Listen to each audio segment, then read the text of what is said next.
नमस्कार। मैं राजेश कुमार राजेश की बात चैनल के माध्यम से आज आपके सामने प्रस्तुत हूँ। मित्रों, हम लोग कॉलेजियम सिस्टम क्या है इस संदर्भ में हम लोग चर्चा करेंगे। आपको जानकर आश्चर्य होगा कि दुनिया के किसी भी देश के संविधान में ऐसी व्यवस्था नहीं है कि जज स्वतः अपनी नियुक्ति खुद करेंगे। इसमें उच्च न्यायालय और उच्चतम न्यायालय के जजों की हम बात कर रहे हैं। मित्रों, अमेरिका वगैरह में भी विधायिका न्यायपालिका का गठन करती है। भारत में भी पहले जो है विधायिका ही न्यायपालिका में न्यायाधीशों की नियुक्ति करती थी, लेकिन कॉलेजियम सिस्टम हम उसे कहते हैं कि खुद ही सुप्रीम कोर्ट के एक मुख्य न्यायाधीश और 4 वरिष्ठ न्यायाधीश ही मिलकर के उच्च न्यायालय और उच्चतम न्यायालय के जजों की नियुक्ति और स्थानांतरण करते हैं। अब यह प्रक्रिया कैसे होती है? ये 5 लोगों की समिति मिल करके जो भी पद खाली होते हैं उन पर नियुक्तियों के संबंधित नामों की चर्चा करते हैं और ऊपर व्यापक विचार विमर्श करके वह भारत सरकार के पास अर्थात कानून मंत्री के पास नियुक्ति से संबंधित प्रस्ताव भेजते हैं। कानून मंत्री उसका परीक्षण करते हुए प्रधानमंत्री के पास भेजते हैं और प्रधानमंत्री अनुमोदन के लिए राष्ट्रपति के पास भेजते हैं। इसमें ध्यान देने वाली बात यह है कि अगर प्रधानमंत्री या कानून मंत्री को किसी भी न्यायाधीश के बारे में अगर कोई दिक्कत होती है या उनके चरित्र से संबंधित या उनके व्यवहार से संबंधित या उनके वकालत के पेशे से संबंधित जीवन में कहीं कोई बात या कुछ इस तरह की बातें रही हो जो अच्छी ना रही हो, उसके संदर्भ में अगर वो प्रश्न खड़ा करके और उसको अगर उस कॉलेजियम के पास भेजते हैं कि अमुक व्यक्ति जो है न्यायाधीश बनने लायक नहीं है, उसमें ये कमियां हैं, तो उस पर जो है कॉलेजियम विचार कर सकता है। लेकिन ध्यान देने वाली बात यह है कि अगर कॉलेजियम फिर उसी नाम को प्रस्तावित करके भेज देता है तो मंत्रिपरिषद को मानने के अलावा दूसरा कोई चारा नहीं है। अब कॉलेजियम सिस्टम में आप समझ सकते हैं कि ये कब आया। तो कॉलेजियम सिस्टम 1993 में सुप्रीम कोर्ट के कॉलेजियम प्रणाली की शुरुआत होती है। इस मामले में सुप्रीम कोर्ट ने कहा कि परामर्श का मतलब सहमति है। इस मामले में चीफ जस्टिस की व्यक्तिगत राय नहीं ली जाएगी, बल्कि सर्वोच्च न्यायालय के 2 सबसे वरिष्ठ जजों से परामर्श ली जाएगी और उसकी राय को संस्थागत माना जाएगा। साल 1998 में भी सुप्रीम कोर्ट ने एक फैसला किया, ये कॉलेजियम का विस्तार किया और इसमें 5 सदस्यीय समिति बना दिया, जिसकी हम चर्चा अभी पूर्व में कर रहे थे कि एक मुख्य न्यायाधीश होंगे और 4 वरिष्ठ न्यायाधीश होंगे।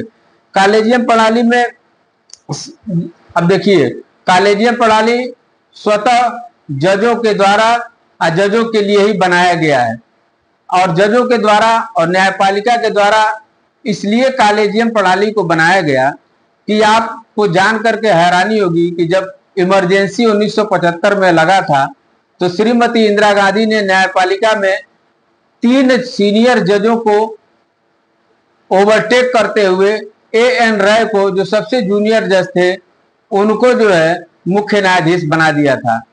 तो इस तरह से न्यायपालिका के आने वाले दिनों में ऐसा लगा कि अगर विधायिका को इसमें हस्तक्षेप करने का मौका दिया जाएगा तो ये मनमानी लोगों को भरेंगे और अपने तरह से न्याय पाने का और सरकार के पक्ष में न्याय लेने की प्रक्रिया की शुरुआत होगी।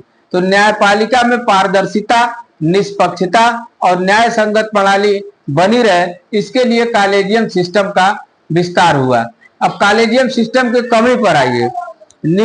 कॉलेजियम सिस्टम में परिवारवाद और एक अंकल कल्चर भी शामिल हो गया। अंकल कल्चर का मतलब यह है कि भाई भतीजावाद। अब आप देखिए कि रंजन गोगोई जो राम मंदिर आंदोलन, राम मंदिर के लिए अपना निर्णय दिए थे, उनके पिताजी असम के मुख्यमंत्री रहे हैं केशव गोगोई जी। तो उसका प्रभाव के वजह से वो हाई कोर्ट में जज हुए, फिर सुप्रीम कोर्ट के मुख्य न्यायाधीश हो गए। इसी तरह से आप देखेंगे कि जस्टिस रंगनाथ मिश्रा जो सुप्रीम कोर्ट के मुख्य न्यायाधीश थे, उसके बाद मुख्य न्यायाधीश उनके भतीजा दीपक मिश्रा भी हुए। और इस संदर्भ में अभी जो वर्तमान में मुख्य न्यायाधीश हैं, उनके पिता भी जो है उच्चतम न्यायालय के मुख्य न्यायाधीश रह चुके हैं। तो इसकी कमी यह है कि इसमें भाई भतीजावाद, परिवारवाद और एक दूसरे को व्यवस्थित करने और लाभ देने के संदर्भ में जो है कॉलेजियम का दुरुपयोग शुरू हो गया कि आप हमारे फला व्यक्ति को एडजस्ट कर दीजिए, हम आपके व्यक्ति को या आपके लड़के को या भतीजे को हम जो है जज बना देंगे। मित्रों, इसमें एक बात और ध्यान देने वाली बात है कि भारत के 300 से 400 परिवार के लोग ही उच्चतम न्यायालय और सर्वोच्च न्यायालय का संपादन और संचालन कर रहे हैं। और इसमें न तो कहीं सामाजिक न्याय के मानदंडों का उपयोग हो रहा है, न ही जो है क्या बोलता है कि निष्पक्षता का कहीं कुछ लेना देना है। इसलिए मित्रों, मैं ये कहना चाहता हूं कि कॉलेजियम प्रणाली भी अब जो है निष्पक्ष नहीं रह गई है। इसमें भी परिवारवाद, भाई भतीजावाद एवं सामाजिक न्याय के मानकों का उपयोग नहीं किया जा रहा है। तो इसमें भी अपेक्षित सुधार आवश्यक है। अगले अंक में हम चर्चा करेंगे कि राष्ट्रीय न्यायिक नियुक्ति आयोग, इसी संदर्भ में सरकार ने 2014 में 99वां संशोधन किया था। इसकी चर्चा हम लोग अगले अंक में करेंगे। बहुत बहुत धन्यवाद। आप हमारे चैनल को सब्सक्राइब करें, लाइक करें और बेल आइकन को दबाएं।